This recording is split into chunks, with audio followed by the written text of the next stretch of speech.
Hello everyone, Pyson here, and I am going to be talking about my thoughts on Nintendo's E3 Direct. I know it's already been almost 2 weeks since it happened, everyone's already talked about it, but I really wanted to share my thoughts on it too, but I just haven't been able to because of the work that I mentioned that I had to do during the summer before. So let's go ahead and get started. So I'm looking at Nintendo's little infographic here of what they had shown off in the Direct. Let's go ahead and start from the top. So Metroid Dread, I'll go ahead and obviously say that was the highlight for me in the entire direct, as many others have also expressed. I have been so happy. I'm so happy that Dread is finally a thing. I remember this being a thing that was talked about online for so many years. Everybody gave up. I've given up. Never in a million years that I thought it would finally come. Yeah, I was expecting a new 2D Metroid, but I thought it was just gonna be something completely different and not Dread. But it finally is happening, and it looks so good. It looks fantastic, and I'm so happy. I'm gonna get this day one, probably get the special edition day one. This is such a good thing to have put into the direct. Then we have here why we're Get It Together. I am pleasantly surprised by this. I am always down for any kind of Wario game. I always think that Wario should be appreciated and loved more, and also especially Nintendo telling him that. So I am so glad there's a new WarioWare. I would have, of course, wanted a platforming game of Wario, but beggars can't be choosers. I would be more than happy to get this. It does look pretty interesting though. I saw the Treehouse Live gameplay for this, and it's pretty interesting the way the game works. How it kind of has like a Mario Party feel since you can use the characters themselves in the micro games. It's a pretty interesting take, and probably have some good fun playing this. Pleasant surprise. So next we have the next fighter. I know people are like, who's Kazuya? I don't know who this is. Oh, who cares? People are mad, of course, but I personally can't be any more stoked for Kazuya. I have been begging for Tekken support. Yeah, I know the Heihachi Me and all that stuff, but I wanted like a real fighter in there for years from the Tekken verse, and it's finally happened. I don't care if it was either Jin, Heihachi, or Kazuya; they're all pretty much the same for me. So happy, and Kazuya looks good. He seems like he's gonna be pretty awesome to play. I mean, I don't have Ultimate yet, Smash Ultimate yet. Oh yeah, I know, what a surprise! It's pretty weird, but yeah. I'm so happy that he got in. So happy. I almost cried, to be honest. He looked pretty good. Then Mario Party Superstars. We all thought that this was gonna happen, like, oh, there was gonna be a new Super Mario Party, but it came in the form of another basically top Mario Party Top 100, which is a collection of mini games in the 3DS. And this is kind of like that, but better because they're actually boards, and it's not just any boards. It's like boards from the Mario parties from that 64 era, and they all look pretty good. It looks pretty promising. It seems like Nintendo is listening to what people actually want. They're integrating online from the get-go, and yeah, it gets me stoked. I'm glad that Nintendo seems to be listening to its fans when it comes to Mario Party. Mario and Rabbids Sparks of Hope. So we had seen this in the Ubisoft at the end. It was leaked beforehand, so pretty much everybody already knew coming into the Nintendo Direct. Oh, they're probably just going to talk about it again, and they did. But that doesn't make it any less hype for me. I absolutely love the first game, Kingdom Battle. Played it like about 2 years ago. 3 years ago now, actually.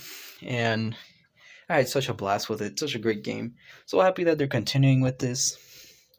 And it actually does seem like it's an upgrade so far from what they saw at the E3. Oh, Shin Megami Tensei 5. This game was so infamous for barely dripping us with information the past 4.5 years.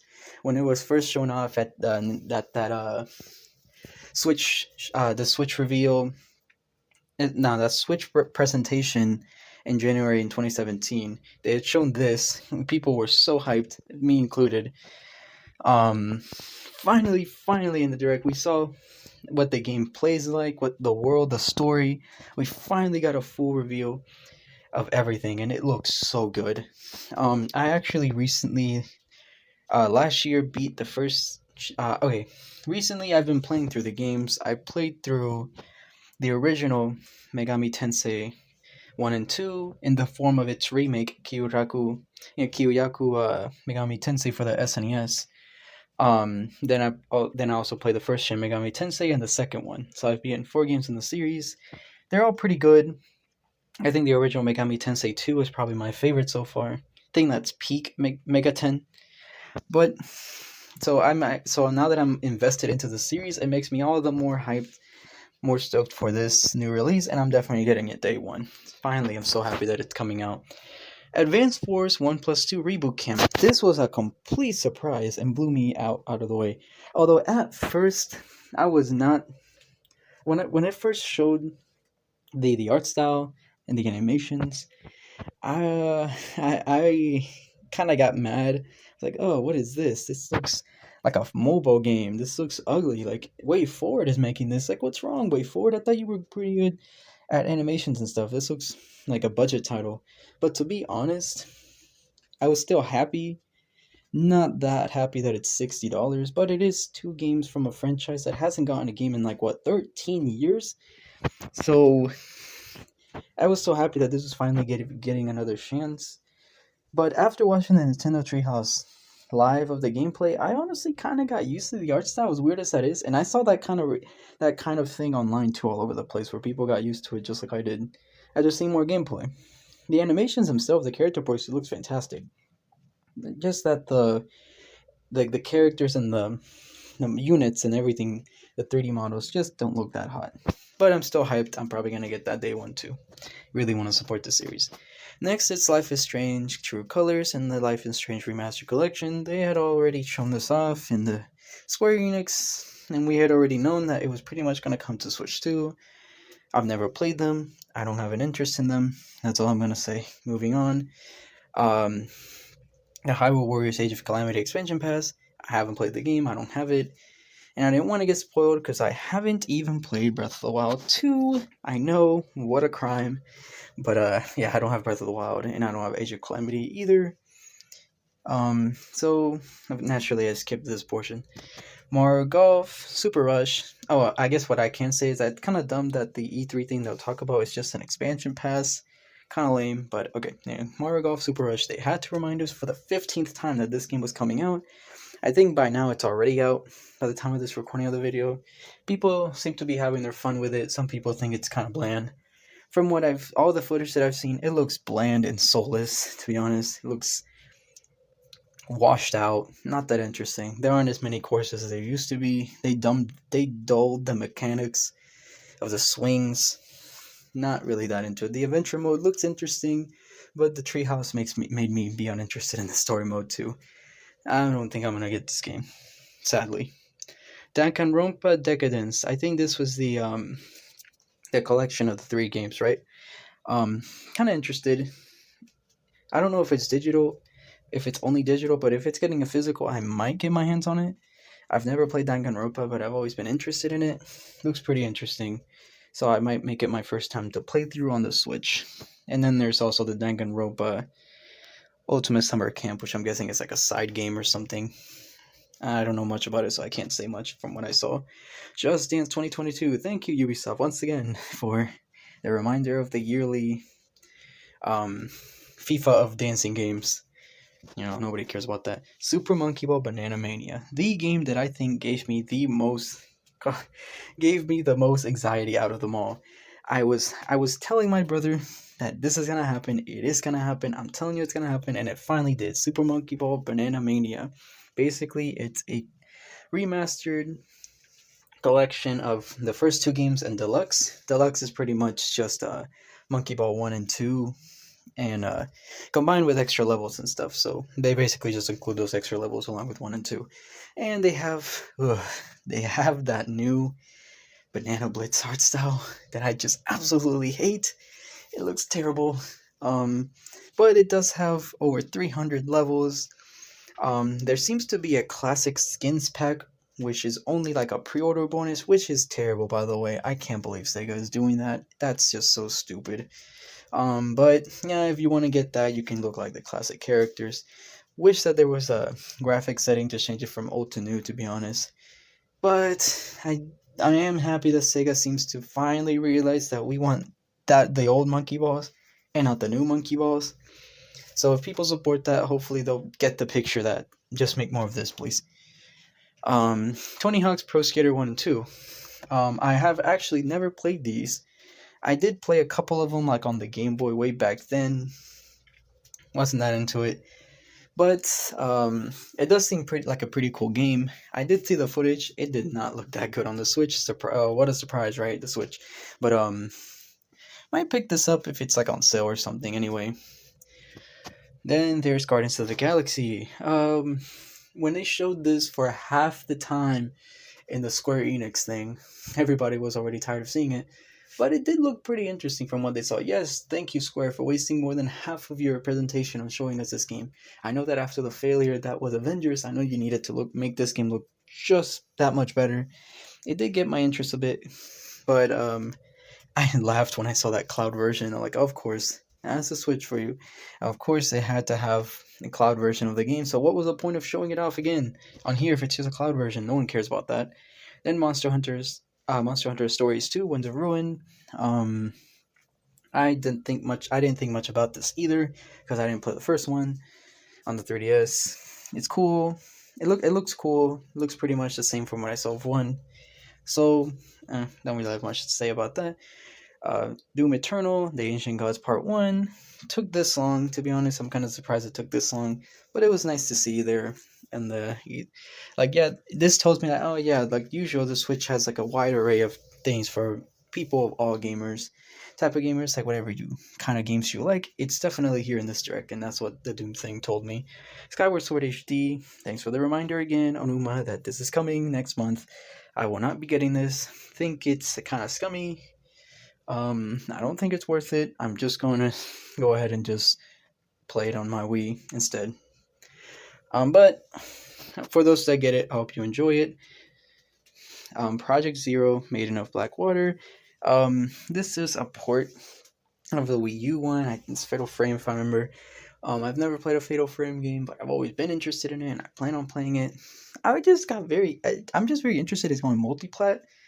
That's a very interesting decision, although it is for the best probably because this game didn't receive that much attention, so I think it needs the multiplat thing to get more attention. Cruise and Blast, very surprised that they keep making more. This is a console port of the arcade one, which has been on arcades for quite a long while. So this is a pleasant surprise to see I might get this. 2 Point Campus, I couldn't care less. Dragon Ball Z Kakarot plus a new Power Awakened set. Everybody, including myself, had predicted this was going to pop up, so I wasn't that surprised. Kind of stupid that they spent a bit of time talking about this game with its own segment, even though the game's already been out for more than a year and a half now. But oh well. And that's that. Then there's Worms Rumble. Worms Rumble. This was interesting. It's just the port. The game's already been out. I don't think this is E3 ready. I'm sorry, Worms fans. I'm also a Worms fan. It's like one of my favorite ones is the one on the DS. I forgot what it was called, but used to play that one all the time. I still have the game. So, but it just didn't feel E3 ready. Strange Brigade looks kind of interesting, but the price is kind of egregious, to be honest. I don't want to pay that much for this. It didn't look that interesting. Then Astria Ascending. Also, it didn't really feel like it belonged in the E3. It looks a little interesting. I don't know anything about the game. I don't want to diss it, but of course, I'll look into it. This look a little interesting. I'll look it up and I'll see if it seems interesting. And some of the things that they don't show in here is also the Onuma showcasing the 35th anniversary Zelda commemoration, which is the Zelda Game & Watch. I do really want to get that. All I know is that it got people quite a bit mad online over it. I think it's personally cool. Kind of a good way to celebrate the first game's anniversary. That's what it's literally about, just celebrating the first game's anniversary, okay? But looks cute. Pretty much the same as the Mario one. I missed out on the Mario one, so I'm definitely getting this one. It actually comes out on the same day that Shin Megami Tensei 5 comes out. How funny is that? So I'll be getting both of those. And also, it doesn't show here Breath of the Wild 2. I also skipped that. Like I said before, I didn't play Breath of the Wild, so I don't want to get spoiled by anything related to it, including its sequel. Let's see. I'd probably give it like an A minus. Yeah, probably an A minus. Minus because I feel like some of the things just didn't really belong, like the Life is Strange stuff, the Guardians of the Galaxy Cloud version wasn't necessary, the Just Dance 2020 definitely wasn't.